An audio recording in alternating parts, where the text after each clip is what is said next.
பல்லவரிசத்த பிதாவே, ஆசீர்வதிக்கப்பட்ட இந்த காலை இறைவார்த்தைக்கு நன்றி. வார்த்தையை மகிமைப்படுத்தும், என் வாய்ந்து பேசும். ஏசு கிறிஸ்துவின் ஜெபிக்கிறோம் ஜீவன் நல்ல பிதாவே, ஆமென். அல்லேலூயா, அல்லேலூயா, அல்லேலூயா. இந்த நாள் உங்களுக்கு நல்ல நாள், கர்த்தருடைய நாள், ஆசீர்வதிக்கப்பட்ட நாள். உங்களுடைய கண்கள் களி கூறட்டும், உங்களுடைய வாய் நகைக்கட்டும். கர்த்தர் உங்கள் மேல் பிரியமாய் இருப்பாராக. இன்று முதல் நான் உங்களை ஆசீர்வதிப்பேன் என்று கர்த்தர் சொல்லுகிறார். நீ ஆசீர்வாதமாக இருப்பாய். கர்த்தருடைய வார்த்தைக்கு நேரம் போகலாம்.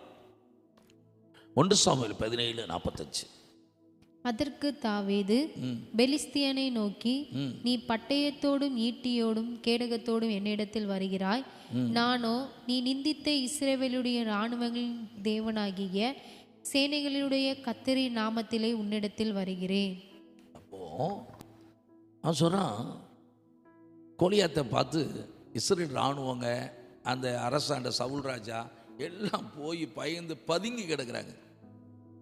இராணுவ வீரர்களுக்கு பயந்து கிடக்கிறாங்க, ராஜா பயந்து பதுங்கி கிடக்கிறார். இந்த சூழ்நிலையில் தாவீது என்ன சொல்லுகிறான், அப்படி அவங்கெல்லாம் தனக்கு உண்டான அந்த யுத்த திறமைகளை வச்சு யுத்தத்துக்கு போனாங்க, அவங்கள பயந்து பதுங்கிட்டாங்க. இவர் இஸ்ரவேலின் இராணுவங்கள் தலைவர் கர்த்தருடைய நாமத்தில் தன்னை பலப்படுத்திக்கிட்டார். அதனால தான் கோலியாத்தை தோற்கடிக்கக்கூடிய வல்லமை தாவீதுக்குள்ள வந்துச்சு. இவங்கெல்லாம் அந்த யுத்தத்துக்கு ஈக்குவலாக யுத்த திறமையாக இருந்ததுனால தான் அவங்க ஜெயிக்க முடியல. ஆனால் அந்த யுத்த திறமையை விட மேற்கொள்ள அந்த யுத்த வீரனாக இருக்கிற இயேசு கிறிஸ்துவினுடைய வல்லமையே இவன் நிரப்பப்படுகிற விசுவாசித்தான். இவனுடைய வல்லமை இஸ்ரவேலின் இராணுவங்களின் தலைவர் கர்த்தருடைய நாமத்தில் இருக்கிற வல்லமையை தரிசிக்கிட்டான். கர்த்தர் யுத்தத்தில் பராக்கிரமசாலி அவர், யுத்த வீரன் அவர். யார் அந்த பராக்கிரமசாலி? யார் அந்த கர்த்தரானவர்? யுத்தத்தில் வல்லமையுடையவர். அவருடைய பிள்ளைகள் ஒவ்வொருவருக்கும் அவ்வளோ பெரிய நாட்டை காப்பாற்ற வேண்டிய ராஜா பதுங்கி கிடக்கிறான். ஆயுதங்கள் ஏந்தின இராணுவ வீரர்கள் போய் ஒளிஞ்சு கிடக்கிறான். ஒரு ஆடுகள் பின்னாடி அலைஞ்சு திரிஞ்ச ஒரு தாவீது கர்த்தருடைய நாமத்தில் போய் நின்று சாதாரண ஒரு கூழாங்கலை வச்சு அடிச்சு வீழ்த்திட்டான். ஆயுதம் உள்ளவன் பயப்படுறான், ஆயுதம் இல்லாம அபிஷேகம் பெற்றவன் அரசாலும் அடி யுத்தத்தில் ஜெயம் பிடிச்சான். தேவ பிள்ளை, யுத்த ஆயுதங்கள் அல்ல,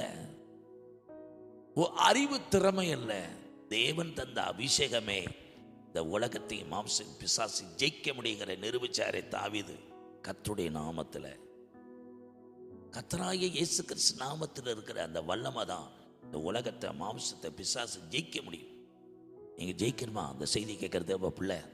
இந்த உலகத்தில் வருகிற உபத்திரவங்கள், இந்த மாம்சத்தில் வருகிற போராட்டங்கள், பிசாசினால் வருகிற தொல்லைகள், இதெல்லாம் முறியடிக்க உங்கள் அறிவு திறமை, உங்கள் யுத்த ஆயுதங்கள்லாம் பத்தாது, சாதுண ஞானம்லாம் பத்தாது. கர்த்தருடைய நாமத்தில் இருக்கிற அந்த வல்லமை, இந்த அபிஷேகம்தான் தாவீதை ஒரு பலசாலியை நிறுத்தினது. எல்லாரும் பயந்து ஒடுங்கின அந்த கோலியாத்தை சின்ன கூழாங்கனை வச்சு தட்டிட்டு வந்துட்டான். அவனுக்கு ஆயுதமே தேவையில்லை, ஏன்னா அவன் தலையில் கர்த்தர் அபிஷேகத்தை வைத்திருந்தார். அந்த அபிஷேகமானது அந்த கோலியாத்தை வீழ்த்தினது. அதோட ரகசியம் என்ன? கர்த்தருடைய நாமத்தில் இருக்கிற வல்லமை.